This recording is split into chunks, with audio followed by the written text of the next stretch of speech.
표를 남겨두고 있습니다. 자, 브라질의 대선 분위기와 관련해서 저희가 주목해야 될 점, 또 룰라 전 대통령의 재집권 가능성, 외신은 어떻게 보도를 하고 있는지 한번 들여다보도록 하겠습니다. 자, 10월 4일 화요일 정용실의 뉴스 브런치 문을 엽니다.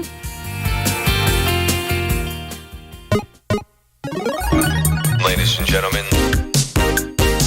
새로운 시각으로 세상을 봅니다.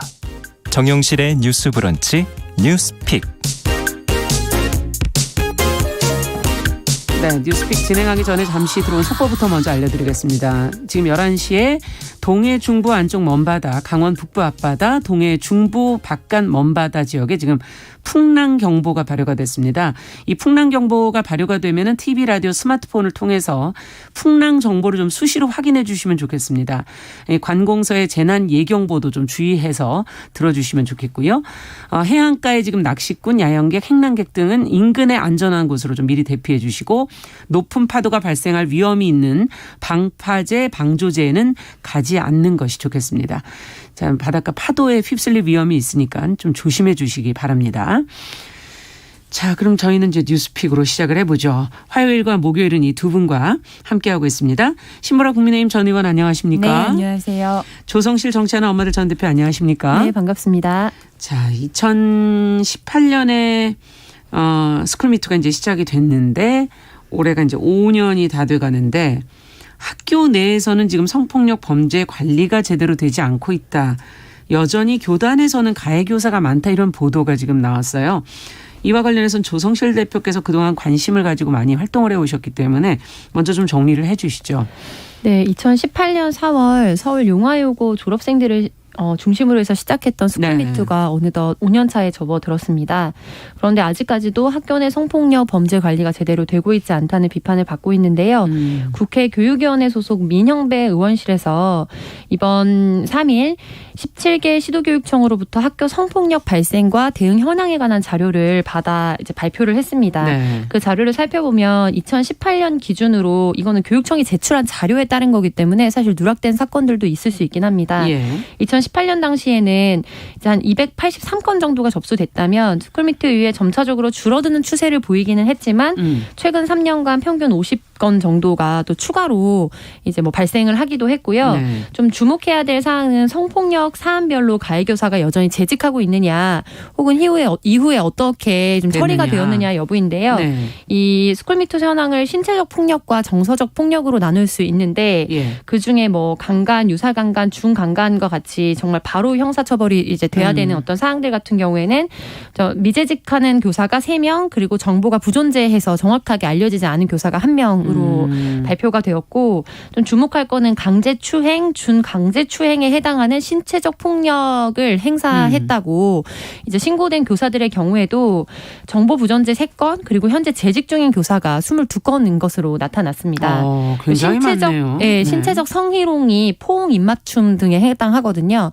학생들에게 포옹을 하거나 입맞춤을 해서 이제 고발을 당했던 교사들 같은, 신고를 당했던 교사들 중에 또 53명이 재직 중인 것으로 알려져 있고요. 예. 그 외에 이제 언어적 성희롱이나 이런 기타 것들을 다 포함한다면 현재 신고를 당했던 교사들 중에서 137명이 재직 중인 것으로 이제 조사가 되었고, 무엇보다 그간에 이제 스쿨미투가 어느 학교에서 일어났느냐라는 거는 학생들이 자발적으로 이른바 트위터 등을 중심으로 해서 고발을 했기 때문에 알려졌지 교육청을 중심으로 한 공적인 자료는 우리가 파악할 수가 없었습니다. 네. 그래서 이제 비영리 단체에 정치하는 엄마들에서 실제로 서울시 교육청에 신고된 건수가 가장 많았기 때문에 네. 서울시 교육청을 상대로 정보공개처분 취소 소송에 관한 이제 행정 소송을 진행했고, 예. 2차까지도 이제 저희가 승소를 한 상황이거든요. 그래서 그제서야 몇몇 학교에 대한 정보가 공개가 되었는데 네. 이제 2차로 저희가 이제 고등법원에서 사실상 이제 승소를 한 이후에도 결과적으로 바로 이제 명확한 정보를 좀 파악하기는 어려워서 추가적인 작업들을 좀 해야 됐던 일들이 있었어요. 네. 그래서 실질적으로 이번에 보통은 국회에서 각 시도교육청에 정보 공개를 하라고 이제 자료 제출 요청을 하게 되면 네. 바로 요청한 거에 대해서 답변이 와야 되는데, 전국 시도교육청 17개 중에서 11개 곳은 국회에조차 사건이 발생한 학교 명을 제출하지 않은 상황입니다. 네, 그래서 이제 이후에 우리가 스쿨미투가 있었고 이렇게 어떻게 보면은 사회적인 공론화가 일어난 이후에 같은 학교에서 또 재발 사건이 일어난 경우들도 있었거든요. 네. 그래서 보통은 우리가 어떤 사회적 이슈가 발생하고 나면 그 문제는 해결되었고 이제 우리 사회가 더 나아지지 않았나라고 생각할 때가 많은데 예전보다는 조금 의식하는 시선들은 많아지지만 여전히 그거에 대해서 후속 처리가 어떻게 관리 감독되고 있는지에 대해서 지켜보지 않으면 그렇게까지 이제 사회 현장은 많이 나아지지 않는구나 이런 그러네요. 것들을 스쿨미투 사건을 통해서도 또 다시 한번 확인하게 되는 것 같아 안타깝습니다. 네. 문제 제기도 굉장히 중요하지만 그것뿐만 아니라 후속 처리나 관리 감독이 과연 끝까지 되는지를 지켜볼 필요가 있다라고 지금 지적을 해 주셨는데 특히 이 청소년들을 대상으로 한 이 성범죄이기 때문에 학교 내 성범죄 관리, 성폭력 범죄 관리는 굉장히 중요하지 않나 하는 생각이 들고요. 지난 5년간 아까 이제 집계를 한 걸 보면 사건 발생 건수가 이제 좀 줄어들었는데 이 통계가 과연 맞냐? 코로나라는 상황도 있었고 네, 여러 가지를 좀 감안해야 될 것 같은데요. 이 교육청 통계 자체를 또 안 믿는 분들도 꽤 있으세요. 신빙성이 떨어진다 이런 표현들을 하시는데 이건 어떻게 보십니까? 이 자료를 보시면서 어떤 생각을 하세요? 우선 지금 교육청이 그 발표한 어떤 그 집계 결과는 2018년에 이제 스쿨미트 사건이 터졌을 때 그때가 가장 건수가 많았고 그 이후로는 계속 줄어드는 것으로 감소 추세에 있는 것으로 지금 집계로 나와 있어요. 근데 저는 이거는 좀 믿기 좀 힘든 것 같아요. 왜냐하면 어떤 점에서 그러십니까? 우선 경기도 교육청 같은 경우 2018년 29건, 그다음 2019년 3건, 2020년에는 0건. 0건은 이런 식으로 조사가 지금 됐는데요. 실은 이제 학생 수가 경기도의 절반 정도인 서울에서만도 같은 기간 이제 총 합계 그러니까 이 경기도 교육청 같은 경우는 합쳐도 50건도 채 안 되는데 학생 수가 절반인 서울에서만 성폭력 사건이 221건으로 조사가 됐거든요. 그러니까 이거는 뭔가 문제가 있는 거죠. 집계를 하는 교육청마다 정확한 집계를 안 해서 차이가 발생하는 걸 수도 있고 아니면 학교에서 사건이 발생을 하게 되면 그걸 교육청에 보고하도록 되어 있거든요. 근데 그게 제대로 보고되지 않아서 누락되는 경우도 있는 것 같고 그런 것 같습니다. 또 보면은 전남 지역 같은 경우도 이거는 아예 그 보도자료로 또 나와 있던 기사였는데 학교 성폭력 발생 건수만 해도 2020년에 213건, 2021년에 287건이에요. 근데 지금 전체 교육청 집계가 200건도 채 안 되거든요. 그러니까 이거 자체가 지금 문제가 집계와 데이터 자체가 문제가 있는 거라는 걸 방증해 주는 결과입니다. 믿을 수가 없는 그런 상황인 맞습니다. 거군요. 특히 영건이라는 거는 좀 있을 수가 없는 일 아닌가요? 그럼요. 그러니까 이게 이런 데이터가 왜 중요하느냐 하면 실은 이 성폭력 사건이 발생할 경우에는 무조건 교육청과 또 그다음에 경찰, 이제 관할 지역 경찰청과 그다음에 실은 여성가족부에도 이제 보고가 되도록 되어 있어요. 그렇죠. 근데 이런 매뉴얼에 의거해서 절차에 맞게 보고하고 처리하느냐의 그런 일관성을 보여주는 게 바로 이런 지표거든요. 그렇죠. 근데 지금 이런 지표에 왜곡이 있다는 것 자체가 절차와 과정이 무시되고 있다라고 하는 걸 보여주는 단적인 예라고도 볼 수 있는 겁니다. 네. 그 부분이 어떻게 보면 더 문제를 키울 수 있는 문제를 덮어버리면은 문제가 더 커질 수 있는 부분이 아닐까 하는 생각도 들고요. 어떻게 보세요, 이 통계 자료를? 지난 스쿨미투로 제기됐던 이제 학교 명단을 공개했을 때 신고된 교사가 가장 많았던 곳이 서울 외고, 용화여고, 잠실여고였고요. 그리고 법인별로 이제 사립학교에서도 사실 발생률이 되게 높은 편이었는데 일상 여중과 여상, 잠실여고가 속한 서울학원 소속 가해 교사가 28명으로 가장 많은 것으로 이제 파악이 됐습니다. 그래서 이거는 이제 지금 아마 그럴 수 있는 가능성이 있다라고 이제 말씀드릴 수 있는 건데 예를 들면 뭐 사립학교라든지 공립학교 여러 보고 시스템이나 이런 것들상 누락되는 건수도 되게 많을 것으로 보이고 실질적으로 이후에 2차 가해가 사실 현장에서 이루어지는 경우들이 많았다라는 또 이제 접수들이 됐었거든요, 민원이. 그래서 현장에서 이거를 신고한 것으로 추정되는 학생이라든지 그러니까 졸업생들 같은 경우에는 사실 이후에 졸업을 했기 때문에 그렇다고 치더라도 오히려 정신적으로 다시 이거에 대해서 리마인드를 해야 한다든지 이런 뭐 추가적으로 특별히 경찰이 조사를 이제 받게 된다든지 이런 과정에서 또 피해를 다시 어떻게 보면 사실상 복귀해야 되는 상황들이 있기도 했고 또 현장에서 이제 당장 재학 중인 학생들 같은 경우에는 이제 한바탕 어떻게 보면 사건이 이루어지고 후속 조치가 어떻게 이루어지냐를 관망하면서 이거에 대해서 좀 안전하게 내가 다시 신고를 해도 되는 것인가를 지켜볼 수밖에 없거든요. 그렇죠. 근데 이제 그런 부분에서의 사회적인 신호가 굉장히 부정적이었기 때문에 이른바 이 부분에 대해서 좀 신고를 접수하거나 했을 때 자기에게 뭐 예를 들면 뭐 학생 종합 라든지 이런 거에 대한 피해 아니면은 학내에서의 그런 평판에 대한 피해 이런 것들을 좀 고려해서 위축되는 추세도 사실은 무시할 수 없지 않나. 그래서 이런 부분도 도리어 그래서 더 줄어들었을 가능성도 네, 그런 있다. 부분도 우리가 좀 합리적으로 추정을 해볼 수 있을 것 같고요. 네. 무엇보다 좀 징계가 미흡했던 건, 그러니까 여전히 재직 중이다. 그러니까 뭐 예를 들면 입맞춤을 한 경우에는 누가 봐도 사실은 정말 스쿨미투라고밖에 볼 수 없는 거잖아요. 그러니까 그런데 그런 가해 교사들이 다시 현장에 뭔가 재직을 하고 있다든지 그리고 이제 추가적으로 시민단체를 중심으로 해서 이제 이후에 어떻게 그러면 이제 그런 거에 대한 처벌을 했는가. 그러니까 예를 들면 사법처벌을 받지 않아도 교육청과 학교 단위에서 어떤 징계를 했는가에 대한 것을 지속적으로 물어봤기 때문에 그나마 이 정도의 압박을 느낀 것이고 그렇지 않았다면은 정말로 입건되는 사건을 제외하고는 수면 아래로 거의. 내려갈 수밖에 없던 흐름이었던 거죠. 그래서 가해 교사가 187명 정도였는데 그 중에 이제 151명이 학폭 신고센터나 학교 전담 경찰관 등에 이제 고발이 됐습니다. 근데 이후에 이제 징계를 받게 된 교사가 한 73명 정도였고 특정 학교들에서는 가해자와 피해자가 분리되지 않는 그래서 여전히 수업을 계속 받게 되거나 하는 경우들이 이제 반복되었고 이제 이런 부분이 오히려 추가적인 이제 신고나 고소 고발에 있어서 위축되게 하는 영향을 미쳤을 것이라고 봅니다. 네, 그 결과가. 근데 또 하나는 사실 학생들의 그 성적과도 관계가 있기 때문에 위축될 수밖에 없는 관계가 아닐까 하는 그런 생각도 추정해 볼 수가 있을 것 같고요. 지금 말씀 중에 가해자와 피해자의 분리, 저희가 이제 성범죄에 있어서 이 부분을 굉장히 중요하게 얘기를 하고 있는데 다시 수업을 하게 될 경우가 있었다라는 지금 지적이 나와서 교육청이 이 현황을 잘 모르고 있는 것 아닐까 뭐 이런 생각도 들고요. 왜 파악이 잘 안 될까? 이 가해자 피해자의 분리라든지 피해자 지원이라든지 이 부분도 조금 더 짚어서 얘기를 해 주시죠, 두 분께서. 전체적으로 좀 보면 네.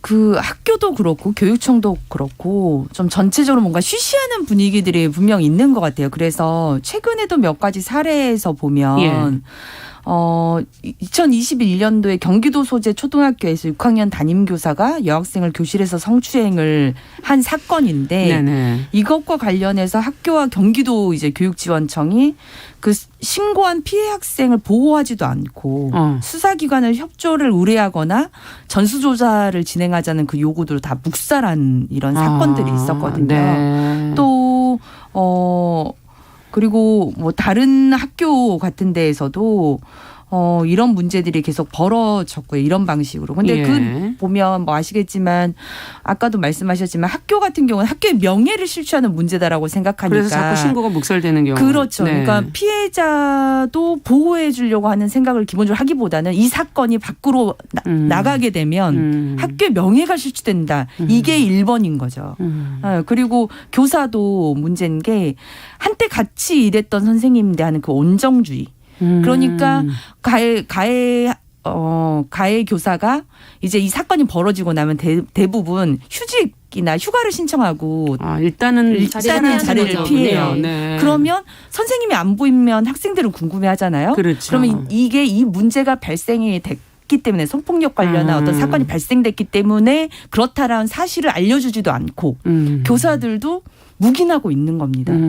그리고 학생들은 또 내가 당한 어떤 피해들이 정말 그 성폭력이나 그런 부분에 해당하는 피해인지 아니면 그냥 언어적으로 조금 좀 불편한 느낌을 주는 어떤 그런 건지에 대한 어떤 혼란 해안을 또 느껴 해요. 그래서 그렇죠. 그런 피해 사실을 얘기하기를 주저하는 부분들도 있고요. 네. 이게 성교육과 관련된 성폭력 예방 교육과도 연관되어 있는 문제들인데 네. 이런 게 있다 보니까 학교는 기본적인 매뉴얼이 있다 하더라도 매뉴얼대로 과정에 맞춰서 절차에 맞춰서 하기보다는 우선은 가리고 보자는 인식에서 이런 여러 절차들을 아예 진행하지 않는 것 아닌가 네, 그런 생각이 들더라고요. 어떻게 보십니까?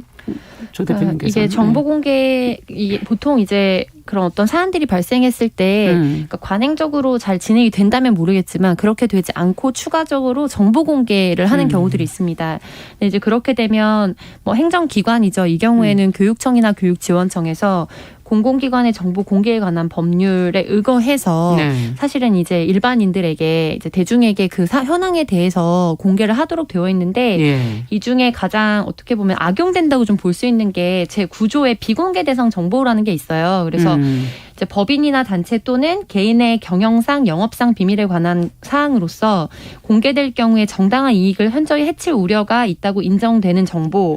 그래서 뭔가 개인의 삶에 있어서 굉장히 이제 타격을 크게 줄 수 있거나 아니면은 신원이 너무 특정돼서 추가적인 피해가 이제 일어날 수 있는 경우에 제한해서 정보 공개를 하지 않을 수 있도록 근거 조항이 되어 있고 네. 이전에 뭐 사립유치원의 감사 결과에 대해서 이제 정보 공개를 했을 때에도 예. 해당 정보 법률을 근거로 해서 사실 비공개 처분을 받았다가 최종적으로 법률상 승소를 하게 되면서 정보를 공개하게 되었던 거고 이번에 스쿨미트 현안 같은 경우에도 사실은 계속해서 이제 그 서울시 교육청에서는 반대를 해왔던 거죠. 이런 여러 가지 사항들을 봤을 때 심지어 서울시 교육청은 학교명을 공개하게 되면 이제 어떤 교사인지가 특정되고 그리고 학교 차원에서의 그런 어떤 위신이라는 부분이나 아니면은 교사 개인의 어떤 사생활의 침해가 우려가 있기 때문에 공개를 할 수 없다라고 계속 버텨서 2차 소송까지 가게 된 거예요.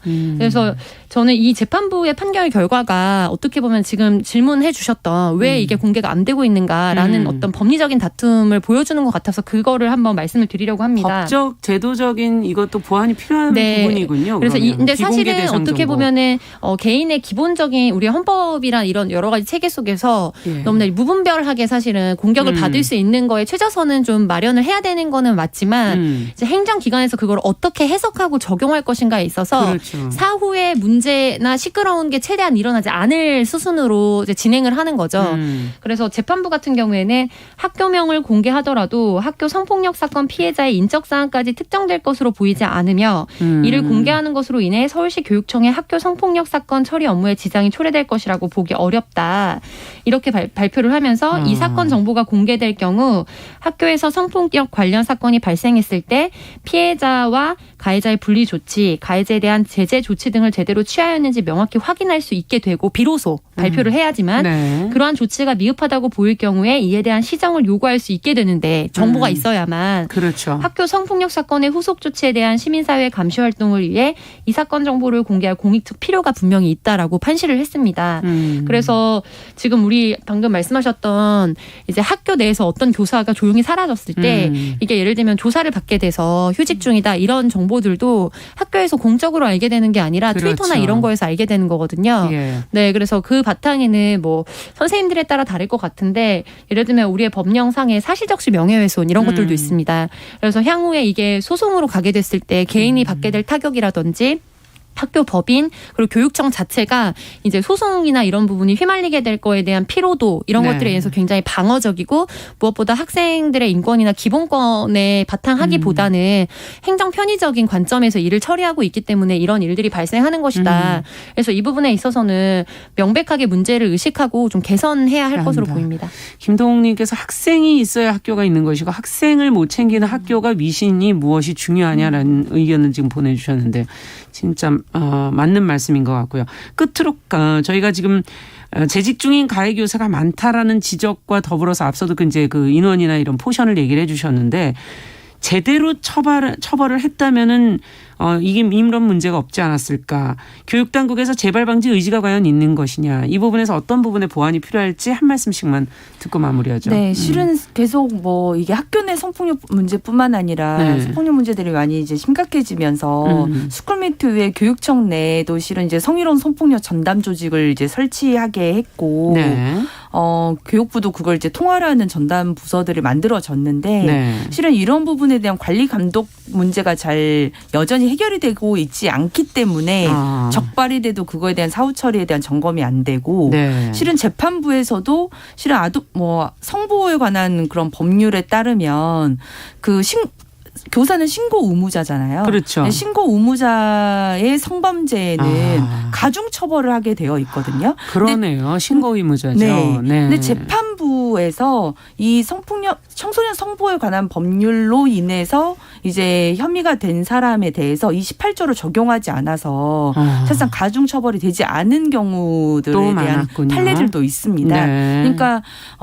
데이터를 축적하고 매뉴얼대로 진행하는 것, 그 관리 감독의 업무를 강화하는 것과 또 한편으로는 그런 이제 판례에 비추어서 명확하게 어떤 그 가해자에 대한 처벌이 명확하게 이루어져야 된다는 것이죠. 네. 그것까지 같이 보완이 될 필요가 분명히 있습니다. 네. 조 대표님께서는 저는 이게 전 교육감이 했던 일이든 현 교육감이 이어서 하는 일이든 상관없이 교육감들이 정신을 차려야 되는 일이라고 보고요. 네. 그러니까 결국에 이게 교육부랑 연결이 되어 있긴 하지만 교육지원청을 관할하는 거는 각 교육청이고 그렇죠. 우리가 어떤 부분에서는 일정 부분 교육 자체가 또 실현되는 부분들이 있기 때문에 이제 이번에 국회에서 정보 공개, 그러니까 사실은 어떻게 보면 관련한 정보를 제출하라고 네. 자료 요구 제출을 했음에도 불구하고 11개 교육청에서 제출하지 않았다. 저는 이건 명확하게 직무유기 라고 봅니다. 그러네요. 그래서 이제부터라도 지난 5년간 어떻게 사후 처리가 됐는지, 그러니까 신고 접수된 건은 이미 어느 정도 접수가 됐을 것이고 사후 처리가 됐고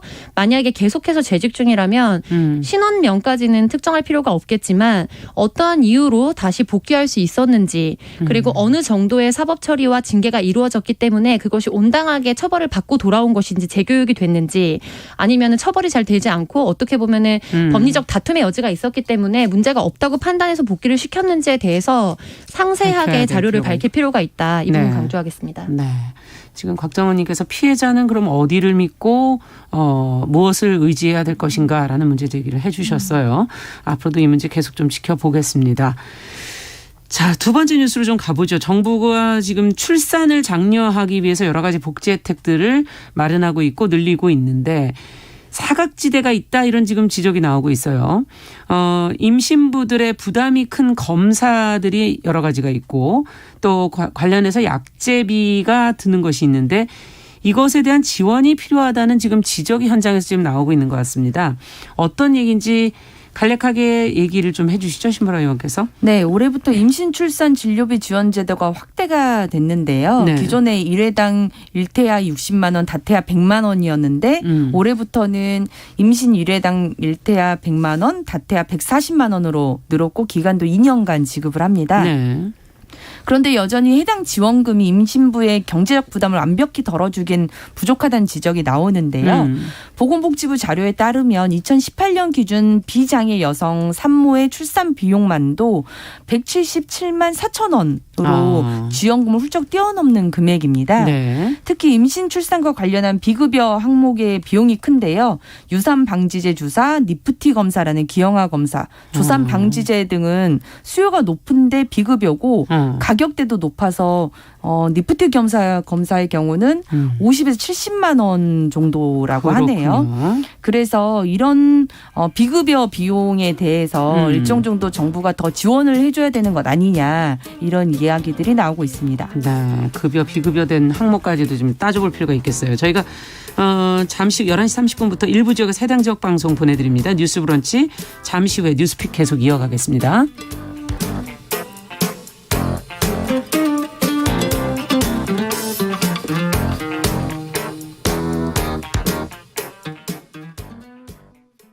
지금 시각은 11시 30분입니다.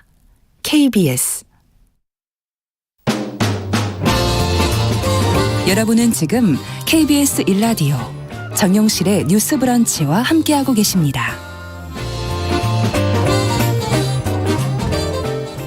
네, 지금 앞에서 신보라 의원께서 지금 비급여 항목으로 되어 있는 산모들이 필요로 하는 그런 부분을 지금 지적을 좀 해주셨는데 유산과 기형아, 조산과 관련된 그런 약품들, 치료들 이런 걸 지적을 해주셨어요. 임산부들이 사실 이거 임신부들이 많이 하는 항목이 아닌가 하는 생각이 들고요. 특히 최근 들어서 더 이런 게 늘어나고 조산도 좀 늘어나고 있는 그런 상황이라 지원을 해야 되지 않을까 하는 생각이 들거든요. 두 분은 어떻게 보십니까? 이 부분에 대해서. 네, 저도 기형아 검사 같은 경우에는 사실상 거의 필수적으로 진행하고 있기 때문에 네. 이제 이 부분을 각자 가지고 있는 바우처에서 사용하는 것이 아니라 예. 사실 그냥 무료로 진행할 수 있게 하는 것이 필요할 것으로 보이고요. 예. 왜냐하면 그 외에도 굉장히 재반의 비용들이 많이 들긴 합니다. 그래서 순수 출산과 관련된 비용 예전보다는 많은 부분 의료보험이 되고는 있지만 실질적으로 출산을 하게 되면서 어떻게 보면 병원에서 이 정도는 다 기본이다라고 제공하는 정도의 수준들이 있거든요. 그래서 네. 부대 비용들에 대한 좀 인상도 필요할 것으로 보이고 근데 저는 좀 한 가지 짚고 넘어갔으면 하는 부분은 분명히 이제 현금 지원이든 바우처 지원이든 출산과 육아에 관련한 것들이 굉장히 비용이 많이 들기 때문에 네. 이제 인상은 해야 됩니다. 근데 너무 이 여러 산부인과 뭐 학회나 협회 등에서 저는 좀 제고할 필요가 있다고 보는데 초음파 검사나 이런 것들을 우리가 너무 자주 하고 있다. 그래서 한번 초음파 검사를 하게 됐을 때 뭐 7, 8만 원 뭐 더 정밀하게 할 때는 훨씬 더 많은 비용이 드는데 이제 거의 매달 가서 검사를 하거든요. 근데 이제 사실 이렇게까지 자주 초음파 검사를 하는 나라가 많지는 않은 것으로 알려져 있어요. 그래서 이게 우리가 갖고 있는 국민들의 인식은 병원에서 권고를 하고 주류들이 어떻게 보면 문화가 어떻게 되어 있느냐에 따라서 좀 이 정도는 해야 되는 거구나라고 생각을 하게 되는데 일정 부분 기형아 검사를 해야 될 때 그리고 조금 한 몇 달 지나서 이제 아이가 뭐 이게 여가인지 아닌지 검사해야 될 때 이런 몇 번의 횟수 정도를 하는 것을 적정하게 전문가들이 권고를 해줘야지 많은 병원들에서 갈 때마다 초음파 검사를 많이 하거든요. 네. 그렇게 되면은 이미 100만 원 이상 쓰는 거예요, 사실. 그렇죠. 네, 그러면 부대 비용으로 쓸 게 남아있지 않습니다. 그래서 초기에 다 소진을 하게 되거든요.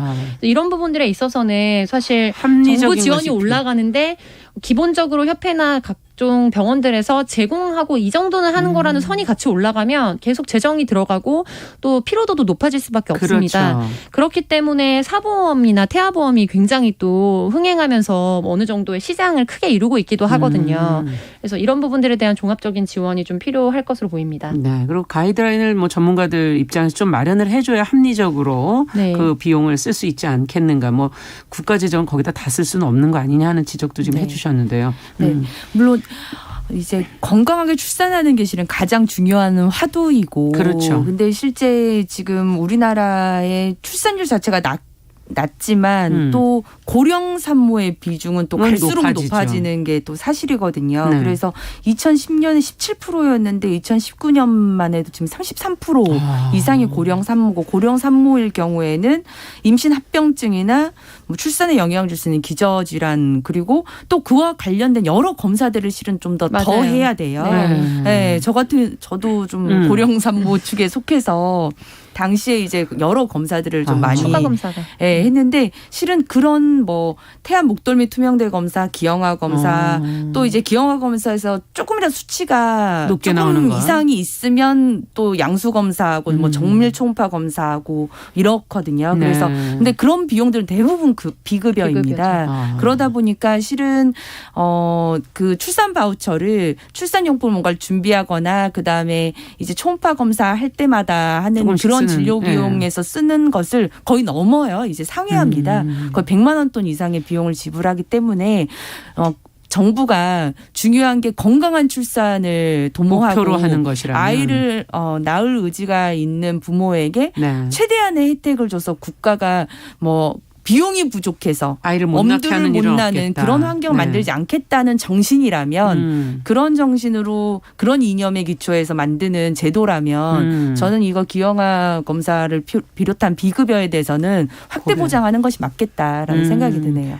목표가 과연 어디 있느냐라는 부분을 지금 짚어주셨어요. 자, 그렇다면은 현금성 지원에 어떤 한계가 있다는 지금 지적들을 어느 정도는 공감하시는 부분이 있는 것 같은데 두 분은 그러면 직접적인 지원을 이런 직접적인 지원을 좋아하는 것인지 아니면 다른 어떤 방식을 쓰는 게 좋을지 그 부분도 한 말씀씩 끝으로 들어보죠. 네, 저는 종합적인 인프라도 굉장히 중요하다고 보는데요. 좀 주목했던 사안은 10월 2일 대한병원협회에서 이제 종합병원 필수 개설 진로 과목에서 산부인과와 소아청소년과를 제외해달라는 의견을 보건복지부에 제출해서 좀 논란이 일었거든요. 네. 그러니까 지금은 내과, 외과 그리고 산부인과, 소아청소년과 4개 중에 3개 진료 과목이 있고 추가적으로 7개 이상의 지정된 진료 과목을 갖추고 있어야 이제 종합병원으로서의 관련된 거가 이제 나오도록 하는 법안이 있어요. 근데 이 부분에서 소아청소년과가 산부인과가 없어도 내과, 외과와 나머지 7개과가 있으면 진행할 수 있도록 해달라라고 이제 요청을 보낸 걸로 알려져 있는데 산부인과가 없어진다는 그렇게 얘기잖아요. 되면 산부인과나 소아청소년과가 지역에는 접근성이 굉장히 떨어지겠죠. 그나마 그렇겠네요. 지금 권역별로 있는 데를 의지하고 있는데 근데 이런 부분에 있어서 사실은 우리가 명확하게 문제의식을 가지고 이건 아니라고 브레이크를 걸지 않으면은 이제 지역에 있는 경우에는 더 긴급한 상황이 됐을 때 출산이나 아이가 열나거나 했을 때 갈 데가 없기 때문에 훨씬 더 아이 낳는 거는 불가능한 더 사회에 힘들어지겠네요. 가까워집니다. 그래서 네. 이런 부분에 의해서 수도권과 서울 중심의 인프라도 중요하지만 권역별로 우리가 어떻게 지금 사각지대가 있는지를 좀 살펴볼 필요도 있을 것 그러네요. 같습니다. 네. 저도 이게 현금성 지원뿐만 아니라 실은 일가정 양립이 가능한 육아 제도하고 정책을 그렇죠. 보완하고 그다음에 아이를 낳고 싶어도 난임 때문에 어려운 가구에 대한 난임 지원 실은 그리고 그다음에 이제 임신 출산과 관련한 어떤 지원 이 세 축이 동시에 움직여져야 된다고 생각하고요. 네. 지금 현재는 난임 휴가도 3일이라고는 하지만 실제 그 제도를 알고도 쓰지 못하는 혹은 대부분의, 몰라서 네. 못 쓰는 경우가 49% 정도 된다고 합니다. 이런 제도들이 보다 함께 강화돼야 우리가 정말 아이 낳고 행복한 사회를 만들 수 있지 그렇죠. 않을까라는 생각이 드네요. 네. 자, 뉴스픽 오늘 조성실 청취하는 엄마들 전 대표 신보라 국민의힘 전 의원 두 분과 함께 이야기 나눠봤습니다. 말씀 잘 들었습니다. 네, 감사합니다. 감사합니다.